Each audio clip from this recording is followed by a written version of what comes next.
Saat ini, hama babi telah mulai meresahkan serta merusak tanaman pertanian dan perkebunan masyarakat. Selain itu, hama babi juga telah mulai masuk ke pemukiman masyarakat sekitar areal pertanian. Dan tidak sedikit areal pertanian seperti padi, jagung, pisang, dan sawit warga yang gagal panen akibat hama tersebut. Maka dari itu, masyarakat bersama Persatuan Olahraga Berburu Hama Babi atau PORBI, Tanah Luas mengambil inisiatif menggelar kegiatan berburu bersama. Dengan harapan kegiatan ini bisa mengurangi populasi bahkan membasmi keberadaan hama tersebut. Kegiatan ini pemirsa biasanya rutin digelar setiap minggunya dengan lokasi dan tempat yang berbeda. Salah satu anggota pemburu hama, Hamdani, mengatakan, hewan ini termasuk kategori hama pengganggu dan keberadaannya sangat meresahkan para petani. Untuk itu, pihaknya bersedia membantu para petani dengan melakukan perburuan agar populasi terjaga serta jumlahnya tidak terus bertambah.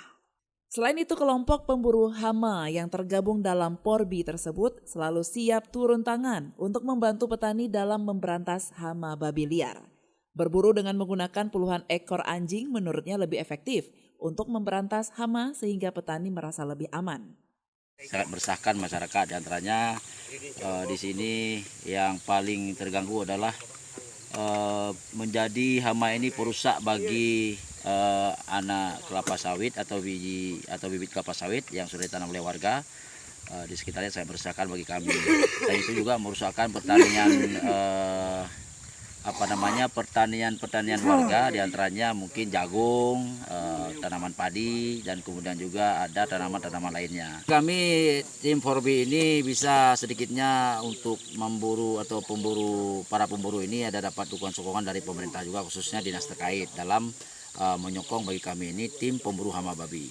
Karena apa? Karena selama ini yang kami lakukan dari penghasilan yang ada dengan program swadaya, pengadaan tombak terutama parang dan juga alat berburu seperti anjing dan lain-lainnya, itu mereka mencari dengan program sendiri, tidak ada bantuan dari pemerintah. Nah, ke depan kita mengharapkan pemerintah mendukung dalam hal upaya PORBI Tanah Luas ini dapat bangkit kembali dan bisa dimaksimalkan dari segi peralatan-peralatan yang memadai seperti tombak, keranjang tempat anjing, dan kemudian lain halnya. Itu sangat kami butuhkan ke depan.